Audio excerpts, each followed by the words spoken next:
champion. She's a trailblazer in the women's revolution.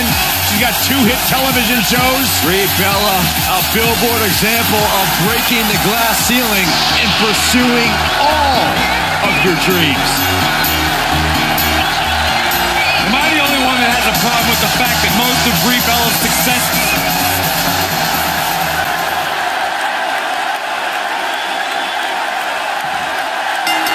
Anybody that's ever had a brother or sister knows that there's no rivalry like a sibling rivalry. Nikki and Brie Bella's might be the best example. The rivalry started in childhood, but it came to a head at SummerSlam when Nikki betrayed Brie, allowing Stephanie McMahon to beat her, shocking everyone in the process. Nikki's betrayal of her sister Brie Bella that Byron brought up seemed to be years in the making. Nikki claimed that Brie was the one who betrayed her by stealing dates and even making her take the fall for a car crash Brie was in. Nikki and Brie's dirty laundry later played out at Hell in a Cell, where Nikki went on to beat Brie. Revenge is a sweet thing, especially between siblings.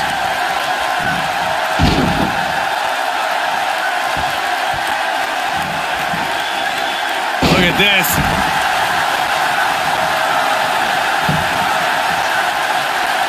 And the big spot in the match here.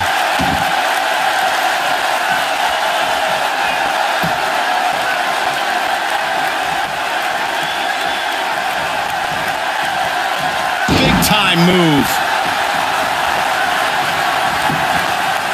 She goes for the cover.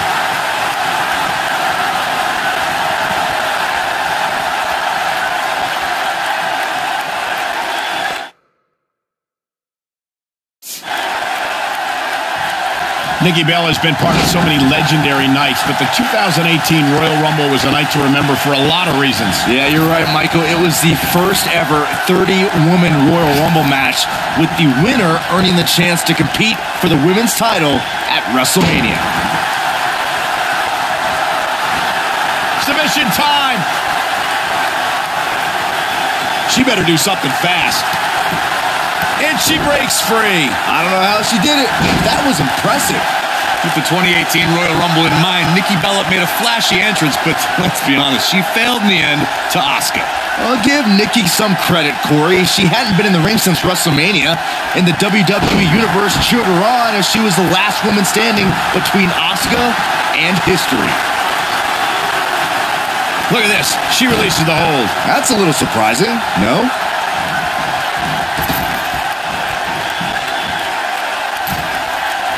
Before 2017's Extreme Rules, there were just 3 previous tag team matches where championship gold was decided inside a steel cage in the history of WWE special events. The Hardy Boys were in 2 of those matches. At Extreme Rules, in order to win the match, both members of a team had to exit the cage and have both feet on the floor. The Hardys used their famous continuity to gain the early advantage until Cesaro and Sheamus utilized their devastating power to slow the pace of the match down. Both teams battled atop the steel cage, but in the end, Sheamus and Cesaro won the race to the arena floor to become new Raw Tag Team Champions. Oh no, we've got a problem here, guys. No kidding. Who knows what'll happen next? There it is. Hurricane Rana. That is a beautiful thing to watch. She goes down hard. She's going to be feeling that one for a while. She goes for the cover.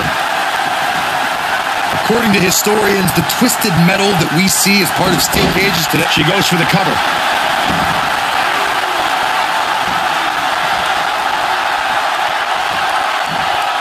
Slams her face down. I'm not sure how Brie Bella can stay in this thing the way it's been going. Her opponent is clearly getting the best of her here. Looks to me, fellas, like she's regretting her decision. Oh, good, as she bounces her face off her knee. And now Nikki is ready. You gotta think that will end Brie's night here. Nikki Bella may have just ended this, fellas. Corey, you gave us an impressive history of the origins of the steel cage match. I'd like to point out to our viewers that from the 1960s to the mid-1980s, chain link fences were used to enclose the ring for WWE steel cage matches. A superstar could win by pinfall, submission, or by exiting the cage through the cage door or climbing over the top. She goes for the cover. Kicks out on the pinfall attempt. She's still in this one. The steel cage is a massive enclosure that stands 15 feet in height. For almost 35 years, a select group of high flyers have taken their aerial assaults to greater heights. And when I say that, I mean superstars climb to the top of the steel cage, the real high red district, and dive off onto their opponent. And that all started with one man in October of 1983, Jimmy Superfly Snuka. To your point earlier, Byron, we've definitely seen some unbelievable attacks be launched from the top of the steel cage. And you mentioned the most iconic, the steel cage match for the Intercontinental Championship that saw Jimmy Superfly Snuka clash against bitter rival, the magnificent Morocco. There's no denying that Superfly set the bar. You look at Nikki. 2.0! Man, she knows how to make a comeback. Here's the cover. Yes, Nikki Bella takes it. Now let's take another look at these wonderful women in action.